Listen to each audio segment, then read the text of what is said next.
How to create an account on Lowe. Hello everyone, this is Neha from Create, Login and Delete, and today in this video I'll teach you how to create an account on Lowe.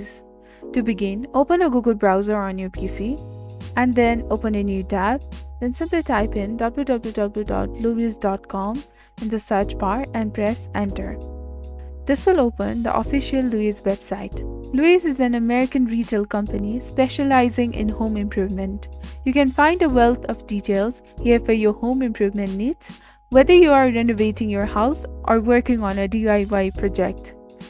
It is a leading product, services, and solution provider for customers and companies. To create an account, click on Sign In at the top right and then choose to create a personal or business account. Once you have made your choice, fill in your first name, last name, email address, phone number, and password. Scroll down and click on Create Your Account. It is a simple process.